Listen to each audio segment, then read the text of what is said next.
Hi అండి, నా పేరు Vasanthi. Welcome to my YouTube channel. ఈరోజు నేను మీ మనసులో ఉన్న వ్యక్తి ఎవరైతే ఉన్నారో వాళ్ళు మీ గురించి ఏమనుకుంటున్నారు, అసలు ఏం చెప్పాలనుకుంటున్నారు, వాళ్ళ మనసులో మీ పట్ల ఉన్న ఉద్దేశం ఏంటి అనేది తెలుసుకుందామండి. ఇది జనరల్ రీడింగ్ అండి. ఏ జెండర్ అయినా చూడొచ్చు, అమ్మాయి అయినా అబ్బాయి అయినా ఎవరైనా ఎవరి గురించి అయినా చూడొచ్చు. మ్యారేజ్ అయిన వాళ్ళు చూడొచ్చు, మ్యారేజ్ కాని వాళ్ళు కూడా చూడొచ్చండి. అదర్ రిలేషన్షిప్ ఎవరైనా ఎవరి కోసమైనా ఈ రీడింగ్ అనేది చూడొచ్చు. ఈ వీడియో కనుక మీ ముందుకు ఎప్పుడు ఇది వచ్చినా కానీ ఇది మీకు వర్తిస్తుంది అనమాట, రెజోనేట్ అవుతుంది. మీకు కనుక పర్సనల్ రీడింగ్ కావాలంటే స్క్రీన్ పైన నా నెంబర్ని ఇస్తానండి, మీరు దానికి కాంటాక్ట్ అవ్వచ్చు. ఫస్ట్ అయితే మనం రీడింగ్ చెక్ చేద్దామండి. చూసే వ్యూవర్స్ ఎవరైతే ఉన్నారో వాళ్ళ పర్సన్ నుంచి ఫస్ట్ మనము మెసేజెస్ చూద్దాము. మెసేజెస్ చూసిన తర్వాత నెక్స్ట్ రీడింగ్లోకి టారో నుంచి రీడింగ్ చూద్దామండి. ఫస్ట్ ఈ మెసేజెస్ కార్డ్స్ ద్వారా మీకు వాళ్ళు ఏం చెప్పాలనుకుంటున్నారు ఏంటి అనేది, అసలు మీకు ఏం సందేశం ఇవ్వాలనుకుంటున్నారు అనేది చూద్దాం అనమాట. ఫస్ట్ అయితే చూసే వ్యూవర్స్ ఎవరైతే ఉన్నారో వాళ్ళు ఎవరైతే ఉన్నారో వాళ్ళ పర్సన్ మనసులో ఉన్న ఆలోచనలు అంటే మెసేజెస్ రూపంలో వీళ్ళకి ఏం చెప్పాలనుకుంటున్నారు యూనివర్స్, వాళ్ళ సందేశం ఏంటి, వాళ్ళు ఏం మెసేజ్ ఇవ్వాలనుకుంటున్నారు వీళ్ళకి. చూసే వ్యూవర్స్ ఎవరైతే ఉన్నారో వీళ్ళ మనసులో ఉన్న పర్సన్ ఎవరైతే ఉన్నారో వాళ్ళు వీళ్ళకి ఏం సందేశం ఇవ్వాలనుకుంటున్నారు, ఏ మెసేజ్ వీళ్ళకి ఇవ్వాలని అనుకుంటున్నారు యూనివర్స్.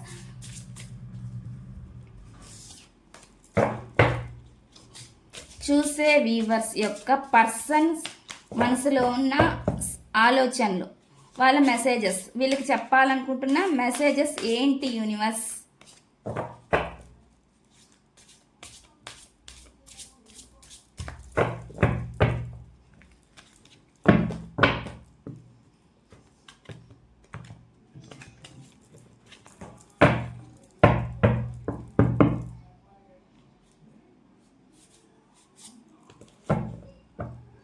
ఫస్ట్ అండి యాక్సెప్టేషన్ అనమాట. I accept you with all your flaws, you are my world అని చెప్తున్నారు అనమాట. యాక్సెప్ట్ చేస్తున్నారు, ఏమున్నా ఎలాంటి ఫాల్స్ ఉన్నా కానీ మీలో వాళ్ళు అన్నిటినీ యాక్సెప్ట్ చేస్తారు విత్ అని చెప్తున్నారు అనమాట. అంటే మీరే వాళ్ళ ప్రపంచంలో వాళ్ళు భావిస్తున్నారు అనమాట. యాక్సెప్టెన్స్ చేస్తారు అంటే యాక్సెప్ట్ చేస్తారు అన్నట్టుగా మనకి ఇక్కడ మెసేజ్ వస్తుంది. First message. సెకండ్ మెసేజ్ అండి reunion. I am ready to start over once again అంటున్నారండి. మీతో రీయూనియన్ అవ్వాలని అనుకుంటున్నారు, అంటే మీతో మళ్ళీ కలవాలని కోరుకుంటున్నారు అనమాట. రీయూనియన్ అనేది వచ్చింది మనకి. నెక్స్ట్ అండి control. You are only mind be in your limits అంటున్నారు. ఇది కొంతమందికి రెజోనేట్ అవుతుంది, ఎవరికి రెజోనేట్ అయితే వాళ్ళు తీసుకోండి. యు ఆర్ అంటే కంట్రోల్ అంటే మీ కంట్రోల్లో మీరు ఉండాలి, మీ లిమిట్స్లో మీరు ఉండాలి అన్నట్లుగా చెప్తున్నారు అనమాట. ఇది కొంతమందికి వర్తిస్తుంది. నెక్స్ట్ వచ్చి ప్రీషియస్ అండి. ప్రీషియస్ అయితే I am so blessed to have you in my life అనమాట. వాళ్ళు చాలా అంటే హ్యాపీగా, అంటే మీరు వాళ్ళ లైఫ్లో ఉండడం ఒక అదృష్టం లాంటిదని చెప్తున్నారు అనమాట. మీరు వాళ్ళ లైఫ్లో ఉండడం ఒక అదృష్టం అని చెప్తున్నారు. ఇది ఎవరికి రెజోనేట్ అయితే వాళ్ళు తీసుకోండి. నెక్స్ట్ అండి ఫైనల్ డెసిషన్ అంటున్నారు. There is no one before or after, you are the only one అనమాట.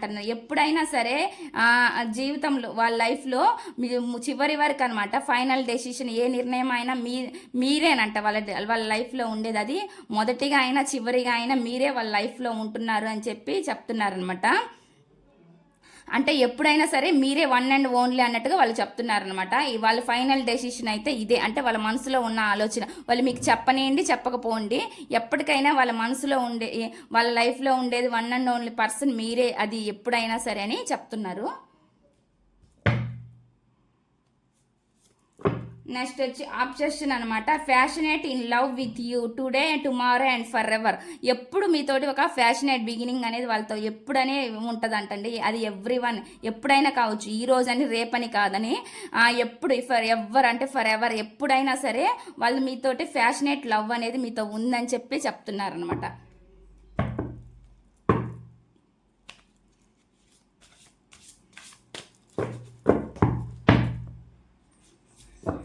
ఇష్టొచ్చి emotional baggages. My heart is tired of getting hurt, I need space అన్నారు. వాళ్ళ హార్ట్ అనేది చాలా అనమాట టైర్డ్ అయిపోయింది, అంటే బాధకి గురైంది అనమాట. అంటే ఒక స్ట్రగుల్ ఎలా అయితే మనం ఫేస్ చేస్తామో అలా అయింది. దానికి కొంచెం ఒత్తిడి ఎక్కువ అయింది అనమాట వాళ్ళ హార్ట్కి అనేది చెప్తున్నారనమాట. దానికి కొంచెం స్పేస్ కావాలి అని చెప్పి చెప్తున్నారనమాట. అంటే ఎక్కువ బాధలు ఎట్లా అయితే ఉంటాయి ఎమోషనల్గా వాటి వల్ల పడి అంటే నలిగిపోయింది అన్నట్టు ఒక రకంగా చెప్పాలంటే బాగా అలసిపోయింది అనమాట. వాళ్ళ హార్ట్ ఏదైతే ఉందో దానికి కొంచెం స్పేస్ కావాలి అన్నట్టుగా చెప్తున్నారండి. నెక్స్ట్ వచ్చి I want to come closer and spend time with you అంటున్నారనమాట. నేను నిన్ను కలవడం కోసం అంటే నీతో టైం స్పెండ్ మీ దగ్గరికి వస్తాను, అంటే మీ దగ్గరికి వస్తాను మీతో టైం స్పెండ్ చేయడం కోసం, అంటే టైం స్పెండ్ చేయాలని వాళ్ళకు ఉండిద్ది కాబట్టి అది దానికోసం మళ్ళీ మీ దగ్గరికి వస్తాను అని చెప్పి చెప్తున్నారనమాట. ఇవంటి మెసేజెస్. ఇక్కడ వచ్చేసి లాస్ట్ దాన్ని బాటమ్ ఆఫ్ ది వచ్చేటి డెసిషన్ అని వచ్చింది. It's the time to decide something for this relation అంటున్నారండి. ఈ రిలేషన్లో అనమాట ఒక డెసిషన్ నిర్ణయం తీసుకునేది ఏదైతే ఉందో ఆ టైం అనేది వస్తుంది అన్నట్లుగా చెప్తున్నారనమాట. వాళ్ళు ఒక డెసిషన్కి రావడానికి ఒక టైం అనేది వచ్చింది ఈ రిలేషన్ గురించి అని చెప్పి చెప్తున్నారనమాట. ఇదండి ఈ మెసేజెస్ కార్డ్స్లో మనకు వచ్చింది. నెక్స్ట్ వచ్చేసి టారో కార్డ్ నుంచి చూద్దాము. టారో డెక్ నుంచి చూద్దామండి. మీ పర్సన్ మనసులో ఏముంది అనేది ఈ టారో ద్వారా చూద్దాము. చూసే వ్యూవర్స్ ఎవరైతే ఉన్నారో వాళ్ళ పర్సన్ మనసులో ఏముంది, అసలు వాళ్ళు ఏం చెప్పాలనుకుంటున్నారు వీళ్ళకి. ప్లీజ్ యూనివర్స్ గైడెన్స్ ఇవ్వండి. చూసే వ్యూవర్స్ ఎవరైతే ఉన్నారో వాళ్ళ పర్సన్ మనసులో ఏం ఆలోచిస్తున్నారు, వీళ్ళ గురించి ఏం చెప్పాలనుకున్నారు అనే దానికి మాకు క్లారిటీ ఇవ్వండి. వాళ్ళ మనసులో ఆలోచనలు, నిర్ణయాలు, అసలు వాళ్ళు ఏ డెసిషన్ తీసుకోవాలనుకుంటున్నారు వీళ్ళ విషయంలో అనేది మాకు క్లారిటీగా చెప్పండి యూనివర్స్. చూసే వ్యూవర్స్ ఎవరైతే ఉన్నారో వాళ్ళ పర్సన్ గురించి ఏం చెప్పాలనుకుంటున్నారు మీరు. చూసే వ్యూవర్స్ ఎవరైతే ఉన్నారో వాళ్ళ పర్సన్ గురించి మీరేం చెప్పాలనుకుంటున్నారు. చూసే వ్యూవర్స్ ఎవరైతే ఉన్నారో వాళ్ళ పర్సన్ గురించి మీరేం చెప్పాలనుకుంటున్నారు.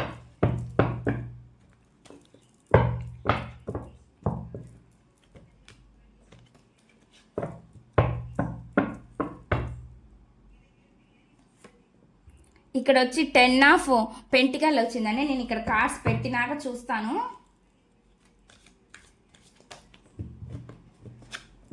ది సన్ వచ్చింది.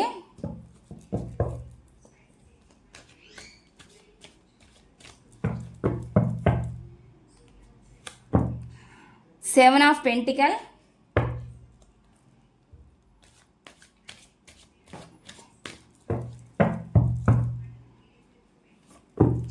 ఇక్కడ వచ్చి 5 of pentacle,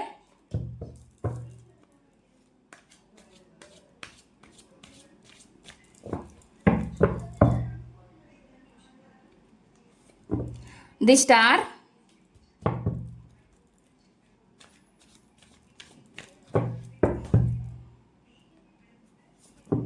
death card,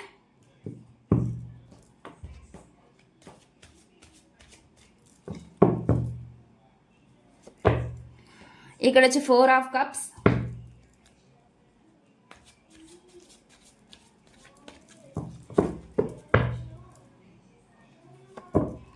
night of pentacle,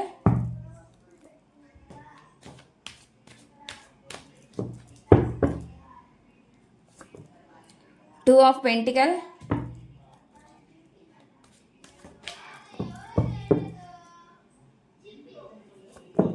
the moon card,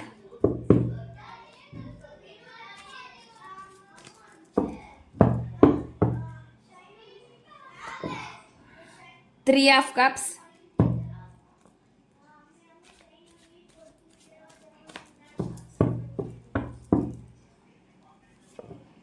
page of pentacle, the temperance అండి బాటమ్ ఆఫ్ ది డెక్.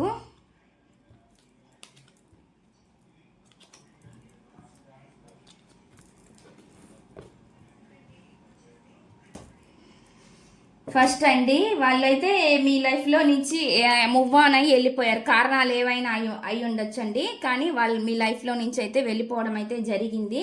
మిమ్మల్ని చాలా అయితే వెయిట్ చేపించినట్లు నాకైతే కనిపిస్తుంది అనమాట. మీ ఈ రిలేషన్ గురించి మిమ్మల్ని ఎమోషనల్గా మీరైతే చాలా బాధపడ్డారు, నలిగిపోయారు అన్నట్లు నాకు కనిపిస్తుంది.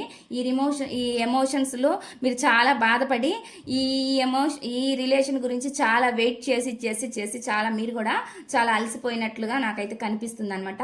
ఇప్పుడు మీ పర్సన్ కూడా మీ పర్సన్ సిచ్యువేషన్ కూడా ప్రజెంట్ అయితే అదే అండి. వాళ్ళు కూడా చాలా అయితే బాధపడుతున్నట్లు ఎమోషనల్గా ప్రజెంట్ అయితే మనకైతే కనిపిస్తుంది. మిమ్మల్ని అయితే ఎలా అయితే బాధ పెట్టారో రీబర్త్ అండి, రీబర్త్ అయితే కలిగింది. రీబర్త్ అంటే మళ్ళీ ఒక పునర్జన్మ అనుకోండి. ఇప్పుడు దాకా ఏదైతే జరిగిందో మీ లైఫ్లో సిచ్యువేషన్లో అదంతా నెగిటివ్ నుంచి మళ్ళీ చేంజ్ అయ్యి పాజిటివ్కి మారడం అనమాట. రీబర్త్ అంటే అదే, మళ్ళీ మనం ఒక జన్మ ఎత్తినట్టే అనమాట. ఈ నెగిటివ్ సిచ్యువేషన్స్ అన్నీ పోవడము, మళ్ళీ పాజిటివ్ సిచ్యువేషన్స్ అనేవి రావడం అనమాట. మిమ్మల్ని ఎంత అయితే వెయిట్ చేపించారో ఈ రిలేషన్ గురించి, అందుకే రీబర్త్ వచ్చింది అనమాట. ఇప్పుడు మళ్ళీ మీ లైఫ్లోకి రావడం కోసం వాళ్ళు చూస్తున్నారు. చాలా అయితే హీలింగ్ ఎనర్జీ కనిపిస్తుంది. వాళ్ళ తప్పు వాళ్ళకి తెలిసింది అనమాట. హీలింగ్ ఎనర్జీ అయితే చాలా మంది హీల్ అయినట్టు కనిపిస్తుందండి. హీల్ అయితే ఎలా అయినా అవ్వచ్చండి. వాళ్ళ లైఫ్లో జరిగిన సంఘటనల వల్ల అయిన వాళ్ళు హీల్ అవ్వచ్చు. అంటే నాకు ఏ పర్సన్ అయితే బెటరు అనేది వాళ్ళే ఒక మనసుకి అనేది వాళ్ళకి అనిపించినప్పుడు హీల్ అనేది జరిగిద్దండి. ఇప్పుడు నా లైఫ్లో ఉన్న వాళ్ళు బెటరా, లేకపోతే నా లైఫ్లో లేని వాళ్ళు బెటరా? అయితే ఎవరైనా పర్సన్ ఉంటే అండి, లేకపోతే కాదు. లేకపోతే సిచ్యువేషన్స్ అయ్యొచ్చు. ఆ సిచ్యువేషన్ పరిస్థితులు ఏమైనా ఉంటే అవి కెరియర్ గురించి కానీ, ఫైనాన్షియల్ పరంగా కానీ, దేని గురించి అయినా అయ్యినట్లయితే, వాటి నుంచి కూడా వాళ్ళు మీ నుంచి దూరంగా వెళ్ళినట్లయితే వాటన్నిటి నుంచి ఇప్పుడు హీల్ అవ్వడం అనమాట జరుగుతుందన్నమాట. అంటే వాళ్ళకి ఎమోషనల్ వైజ్గా ఎంత మనం ఒకవేళ మనీ సంపాదించడం కోసమే మీకు ఒకవేళ వాళ్ళ లైఫ్లో నిజంగా ఫైనాన్షియల్ ప్రాబ్లమ్స్ ఉండి మిమ్మల్ని దూరం పెట్టినా కూడా వాళ్ళకి హీలింగ్ అంటే ఇప్పుడు మనీ కన్నా ముఖ్యమైనది ఎమోషన్స్ అనేది వాళ్ళకి తెలుస్తుంది అనమాట. అదే హీల్ అవ్వడం అంటే ఇక్కడ మనకు అదే కనిపిస్తుందండి. అయితే కొంచెం వాళ్ళు ముందుకు రావాలా వెనక్కి పోవాలా అన్నట్టు కొంచెం బ్యాలెన్స్ చేయడం కోసం ఆలోచిస్తున్నారు అనమాట. ఆలోచనలు అయితే జరుగుతున్నాయి, మీ ముందుకు రావాలని కొంచెం కన్ఫ్యూజ్ అవుతున్నారనమాట. ఇక్కడ కొంచెం జగులు అవుతున్నారనమాట. కొన్ని ప్రాబ్లమ్స్ ఉంటాయి అని కూడా వాళ్ళు ఆలోచిస్తున్నారు. ఆ ప్రాబ్లమ్స్ ఏం లేకుండా ఉండాలని వాళ్ళు ట్రై చేస్తున్నారు అనమాట. ఇవన్నీ క్లియర్ అవ్వాలనే వాళ్ళ మనసులో ఉందనమాట. వాళ్ళు ముందుకు రావాలి అన్నట్లుగానే చూస్తున్నారు అనమాట. సన్ కార్డ్ అంటే మళ్ళీ మీ పాజిటివ్ అండి, మీ లైఫ్లోకి ఒక మంచి రోజు అనేది రాబోతుంది అని చెప్పి మనకి చెప్తుంది అనమాట ఇక్కడ.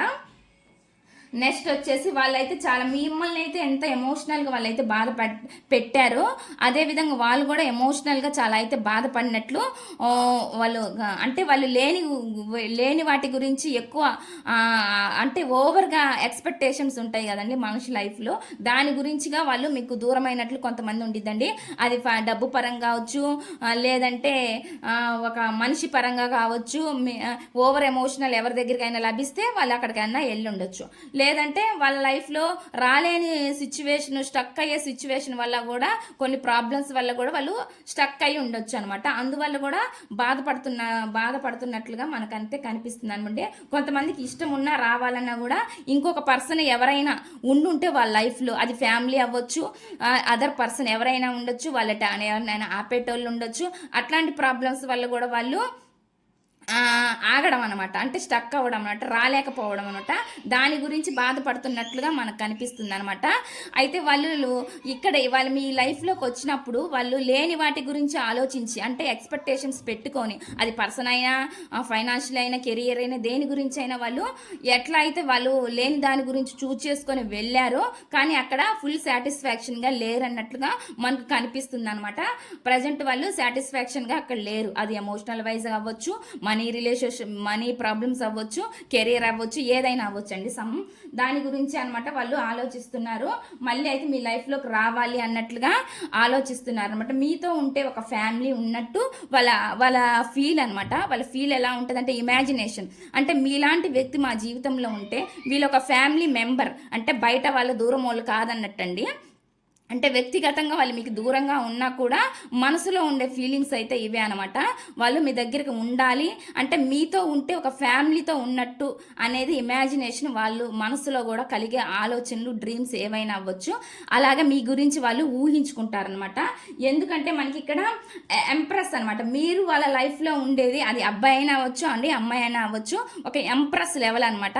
అంటే మీ స్వభావం కానీ మీ నేచర్ కానీ ఏదైతే ఉందో అది చాలా వాళ్ళకి నచ్చుతుంది అన్నట్లుగా చెప్తున్నారు. మీలా కేర్ చేసే వాళ్ళు కానీ వాళ్ళ లైఫ్లో ఎవరు ఉండరు. అంటే వాళ్ళ సిచ్యువేషన్కు వాళ్ళకి అలాంటి వాళ్ళు ఎవరు తగలలేదనమాట. అంటే మీలాగా కేరింగ్గా చూసుకునే వాళ్ళు కానీ ఎవరైనా అవ్వచ్చండి. కొంతమందికి ఫ్రెండ్స్ అవ్వచ్చు, ఫ్రెండ్స్ దూరం అయినా అవ్వచ్చు. వాళ్ళు కూడా కేరింగ్గా నాకు ఈ ఫ్రెండ్ దూరం అయ్యాడే అనే ఫీల్ కూడా ఉండిద్ది. కాబట్టి మంచిగా చూసుకునేవాడు నా నుంచి దూరం అయ్యాడు, లేదా ఆమె దూరం అయ్యింది అని కూడా కొంతమందికి ఉండిద్ది కదా. అట్లా మీ నేచర్ కానీ మీ యాటిట్యూడ్ కానీ మీ స్వభావం ఏదైతే ఉందో అవి వాళ్ళకి చాలా నచ్చుతుంది అని చెప్పి ఇక్కడ మనకి కనిపిస్తుంది అనమాట. దాని గురించి వాళ్ళు ఒక థింకింగ్ అయితే చేస్తున్నారండి. ఓవర్ థింకింగ్ అనేది చేస్తున్నారు. ఒకవేళ మ్యారేజ్ అయిన వాళ్ళైతే మాత్రం మీ పర్సన్ గురించి మీరు మీ స్పౌస్ ఎవరైతే ఉన్నారో వాళ్ళ గురించి ఆలోచిస్తున్నాం. అంటే మీ లైఫ్లో ఉండే పర్సను అంటే ప్రజెంట్ మీరు వాళ్ళు మీ నుంచి సెపరేషన్లో ఉన్నా కూడా మీ నేచర్ కానీ ఏదైనా ఒకవేళ గొడవలతో ఇడిపోయినా అది కెరీర్ పరంగా ఫైనాన్షియల్ పరంగా దూరం అయినా కూడా మీ అంటే భార్య భర్తలండి. అంటే మీ నేచర్ అనేది వాళ్ళు అని అర్థం చేసుకున్నారు. మంచి స్వభావం, మంచి నేచర్, గుడ్ నేచర్ అని వాళ్ళు ఇప్పుడు అర్థం చేసుకున్నారనమాట. ఒకవేళ లవర్స్ ఎవరైనా విడిపోయినా కానీ వాళ్ళు కూడా అనమాట మీరు మంచి వాళ్ళు, మీ స్వభావం మంచిది అని చెప్పి వాళ్ళు ఇప్పుడు అర్థం చేసుకున్నట్లు మనకు కనిపిస్తుంది. దాని గురించి ఆలోచిస్తున్నారనమాట. థింకింగ్ అయితే చేస్తున్నట్లు మనకైతే కనిపిస్తుంది అనమాట. అదేవిధంగా ఎమోషన్స్ వైజ్గా చాలా బ్యాలెన్స్ చేసుకోవడం వాళ్ళు అనమాట. వాళ్ళ లైఫ్లో ఉన్న ప్రాబ్లమ్స్ ఏవైనా ఉండొచ్చు, ఎమోషన్స్ వైజ్గా అన్నిటిని కూడా వాళ్ళు కొంచెం ఎమోషన్స్ అన్నిటిని కూడా బ్యాలెన్స్ చేసుకుంటున్నారనమాట. వాళ్ళు బ్యాలెన్స్గా అట్లా నిలబడుతున్నారు, బ్యాలెన్స్గా చేసుకుంటున్నారు అన్నట్లు మనకు అనిపిస్తుంది అనమాట. రిలేషన్ గ్రోత్ గురించి వాళ్ళు ఆలోచిస్తున్నారు. వాళ్ళు ఎట్లయితే ఫైనాన్షియల్ గ్రోత్ గురించి ఎలా అయితే ఆలోచిస్తున్నారో, కెరీర్ గురించి ఎలా ఆలోచిస్తున్నారో, ఫ్యామిలీ గురించి ఎలా ఆలోచిస్తున్నారో అదేవిధంగా మీ రిలేషన్ గురించి కూడా వాళ్ళు గ్రోత్ గురించి ఆలోచిస్తున్నారు. అట్ ద సేమ్ టైం ఒక ఇన్మెచ్యూర్డ్ మెంటాలిటీతో ఏదైతే ఉందో వాళ్ళు ఎలా అయితే మీ రిలేషన్ నుంచి వెళ్ళిపోయారో ఒకవేళ కొంతమందికి ఇది వర్తిస్తుందండి. మీకన్నా మీ పర్సన్ ఎవరైతే వాళ్ళు చిన్న వయసులో చిన్నవాళ్ళు కూడా అయి ఉండవచ్చు. అటువంటి ఎనర్జీస్ కూడా నాకు ఇక్కడ కనిపిస్తున్నాయి అనమాట. మీ రిలేషన్ని వాళ్ళు మళ్ళీ ఇంప్రూవ్ చేసుకోవాలని చూస్తున్నారనమాట. అదేవిధంగా వాళ్ళ కెరియర్ గ్రోత్ గురించి కూడా ఆలోచిస్తున్నట్లు నాకైతే కనిపిస్తుంది.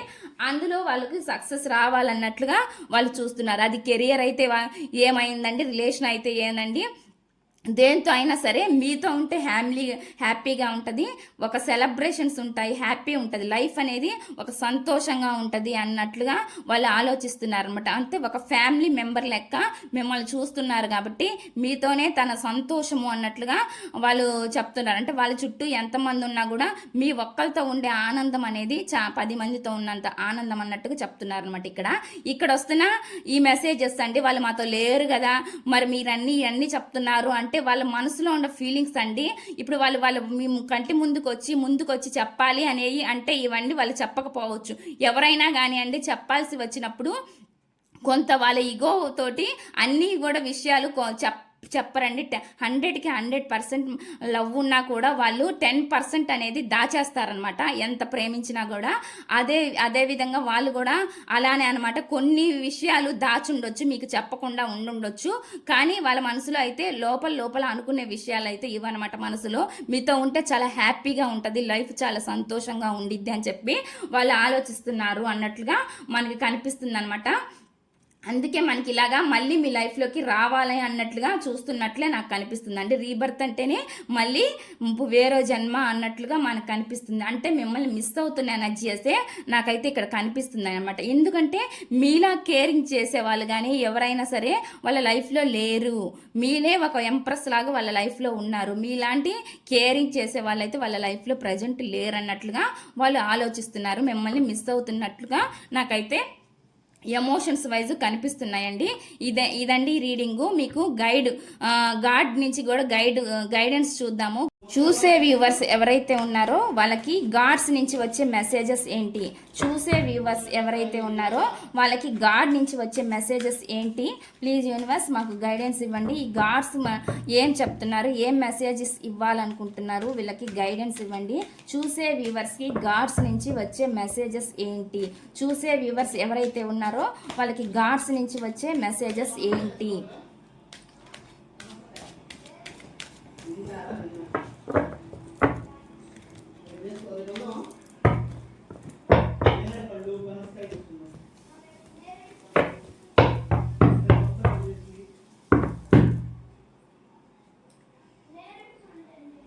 ఇక్కడ 3 ఫైల్స్ అయితే పెడతానండి. గాడ్స్ మీకు ఏం మెసేజెస్ ఇస్తారో చూద్దాము. ఆ ఫైల్స్ నుంచి మీరు సెలెక్షన్ చేసుకోవచ్చు. మీకు గాడ్ నుంచి వచ్చే మెసేజెస్ ఏంటనేది చూద్దాము. ఇక్కడ 3 ఫైల్స్ అయితే పెట్టాను. ఇక్కడ మెసేజెస్ చూద్దామండి. ఫస్ట్ గాడ్ నుంచి మనకి శివయ్య వచ్చాడు. శివయ్య నుంచి embrace transformation, let go of the old to welcome to new అని చెప్తున్నారు అనమాట. అంటే పరివర్తనను స్వీకరించండి, కొత్త ధనాన్ని స్వాగతించడానికి పాత ధనాన్ని వదిలేయండి అని చెప్తున్నారు అనమాట. అంటే పరివర్తనను స్వీకరించండి, కొత్తదనాన్ని కోరుకోవడం కోసం పాతది ఏ అయితే ఉన్నాయో మీ ఆలోచనలు కానీ ఎనీథింగ్ అండి ఏదైనా కావచ్చు వాటిని వదిలేయమని చెప్తున్నారు అనమాట. ఇక్కడ మనకు వచ్చిన మెసేజ్ అనమాట. అంటే నెగిటివ్ ఏదన్నా తీసేయమని చెప్తున్నారు అనమాట. నెక్స్ట్ వచ్చేసి అండి ఏ దేవుడు అనేది చూద్దాం. గంగాదేవి వచ్చింది మనకి. గంగాదేవి అంటే తెలుసు, శివుని భార్య అనమాట. ఇక్కడ మనకు వచ్చిన మెసేజ్ ఏంటంటే purify your thoughts and actions, seek inner cleansing అని చెప్తుంది అనమాట. ఇక్కడ మెసేజ్ మీ ఆలోచనలు మరియు చర్యలను శుద్ధి చేసుకోండి, అంతర్గత శుద్ధిని కోరుకోండి అని చెప్తున్నారు అనమాట. మీ ఆలోచనలను ఏ అయితే ఉన్నాయో మీ చర్యలను శుద్ధి చేసుకోమని చెప్తున్నారు అనమాట. అంతర్గత శుద్ధిని కోరుకోండి అంటే మనం ఒక మంచి ఆలోచిస్తే మనకు ఒక మంచి జరిగిద్ది అనమాట. మన లైఫ్లో ఏదైనా కావచ్చండి. అందుకని ఆలోచనలు చర్యలను మార్చుకోవాలి, మనం కూడా మారాలి అని చెప్తున్నారు. అప్పుడే మనకి మంచి అనేది జరిగిద్ది. అంతర్గతంగా మన లైఫ్లో మనం ఏదైతే కోరుకుంటామో అది జరిగిద్ది అనమాట. శుద్ధి అనేది జరిగిద్ది మన జీవితానికి అనేది చెప్తున్నారు అనమాట. మన లైఫ్లో చెడంట పోద్ది అని చెప్తున్నారు అనమాట. నెక్స్ట్ వచ్చేసి వరుణ దేవుడు అండి. Embrace fluidity and adaptability, flow with life's changes అని చెప్తున్నారు అనమాట. మీ జీవితంలోని మార్పులకు ద్రవ్యత్వం మరియు అనుకూలత ప్రవాహం. మీ జీవితంలో ఏ అయితే మార్పులు జరుగుతున్నాయో దానికి ద్రవ్యత్వం మరియు అనుకూల ప్రవాహం అనేది చెప్తున్నారు అనమాట. ఇది మీకు అర్థమైందని అనుకుంటున్నానండి. ఏదైతే కోరుకుంటున్నారో అది అనుకూలంగానే జరుగుతుంది, అది ద్రవ్యత్వ ఒక ప్రవాహం లాంటిది అన్నట్లుగా ఇక్కడ చెప్తున్నారనమాట. ఇవన్నీ మెసేజెస్ అంటే మార్పులు అనేవి మీ జీవితంలో కొత్తగా జరుగుతున్నాయి. అంటే ఏది జరిగినా అది మన మంచికే అనుకోవడం అనేది ఇక్కడ వచ్చిన మెసేజ్ అనమాట. ఇదండి ఈ రీడింగ్ కనుక మీకు నచ్చినట్లయితే ప్లీజ్ లైక్ చేయండి, షేర్ చేయండి, సబ్స్క్రైబ్ చేయండి.